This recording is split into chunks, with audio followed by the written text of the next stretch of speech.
real quick.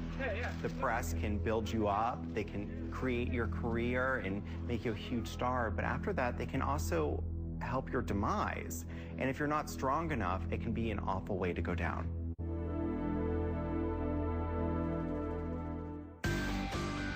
She was amazing. She could play any role. She became the character. Even? She was so funny and charismatic. You're a virgin who can't drive.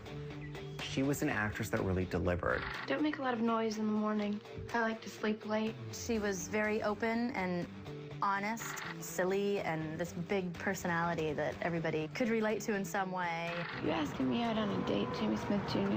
Her eyes were so big and bright. Her teeth were so white and always sparkling. Brittany, you're gorgeous. Yeah. Brittany Murphy might be the happiest girl I've ever met.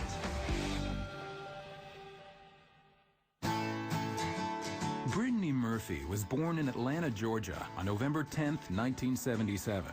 When she was 2, her parents divorced. Brittany moved with her mother, Sharon, to Edison, New Jersey. Even as a little girl, Brittany showed an interest in performing. Starting at age 4, Brittany went to a performing arts school and learned everything. She was a triple threat, acting, singing, dancing. She was funny and charming and bubbly and the center of attention, which is exactly where Brittany loved to be. She loved performing. She was just born to be cute.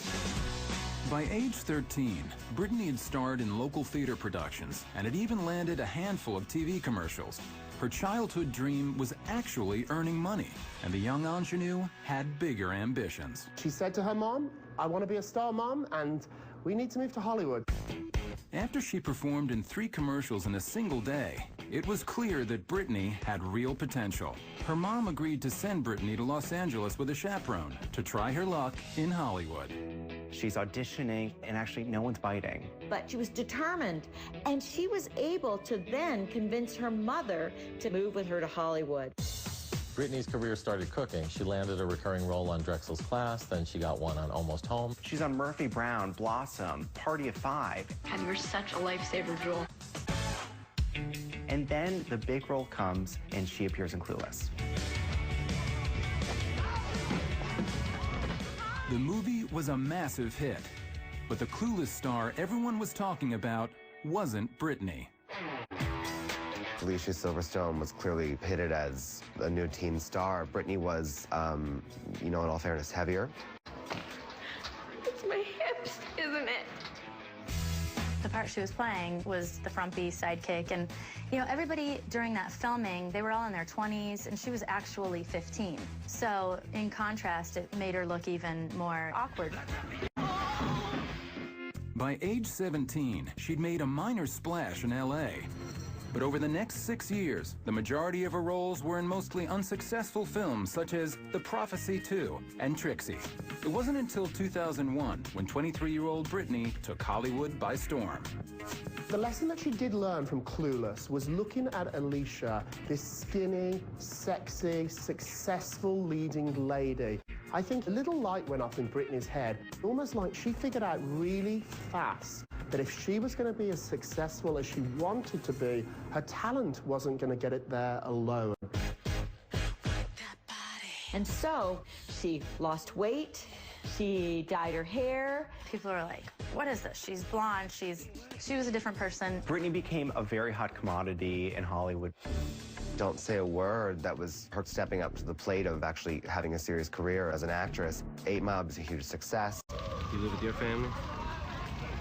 I got out of there as quick as I could. She had Riding in Cars with Boys. She had Little Black Book. The movies kept on getting bigger and bigger. Brittany was showing that she had range, and she was capable of doing the serious films like Girl Interrupted, as well as the fluffy films like Uptown Girls. It was kind of like Brittany mania. It was very exciting. It was kind of, all right, it's finally coming. Always commit to your dreams, because they do come true.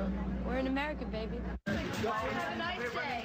Brittany had reached a new level of fame, and the tabloid press pursued the actress. But this was no ordinary relationship between a star and the paparazzi. She would hug them, she would know their names. She loved being a star. She was the most trusting, loving person, and I think she really tried to treat everybody equally, and that included paparazzi. Bye, guys. Thank you, Brittany. You have a really great night, okay? I think she realized early on that if you treat them well, they'll treat you well. Everyone in Hollywood seemed to treat Brittany well. In 4 short years, she landed roles in 10 films. But by 2005, some worried Brittany was becoming a victim of her own success. She was a person that really enjoyed working, whether it be something huge or something smaller. I don't think it was this, I will only do these type of roles. She loved acting. Unfortunately, once you start to do everything, then the really good offers don't come in anymore. Actors need to be selective and be in films that are hits. Brittany got into a pattern of having flop after flop after flop. By 2006, Murphy was appearing mostly in box office misses like The Groomsman and The Dead Girl. It was during this vulnerable time that Brittany reunited with an old family friend, screenwriter Simon Monjack. They were both involved in this movie called The White Hotel. It's about an opera singer who was being treated by Dr. Sigmund Freud. And the movie was so strange, it actually never ended up being made. There was something that just clicked and was magical with the two of them. I think he was a stable, nurturing, loving, put her on a pedestal kind of guy. It was a whirlwind romance. In April 2007, after less than a year as a couple, Brittany and Simon were married. They just had so much fun together. They had the longest honeymoon phase. Her career was in tatters, but Brittany had found happiness with her new husband. Until the tabloids had their say. By 2007, 29-year-old Brittany Murphy had gone from A-list actress to the leading lady in box office disasters. And while she found happiness with her new husband, Simon Monjack, the media seemed determined to bring their honeymoon to an end. I think the immediate response to the two of them as a couple was based purely on physicality. Simon is heavier, he's older, and Brittany very kind of pure and sweet and bubbly. I think that the instinct was that she's somehow being used. The press corps that had been so instrumental in making Brittany a star now seemed to turn on her by attacking her new husband. Simon was this character that everybody painted as a little bit shady. Given the fact that Simon had an expired visa before the wedding, it's going to arouse serious suspicions that this is just to keep him in the country. Brittany stuck by her new husband, but the tabloids were relentless. They dug up warrants for his arrest on charges of fraud and credit card theft. Nobody likes to hear negative things about somebody they love. It's awful. I think Brittany got into this spiral of despair, and I don't think she ever got out of it.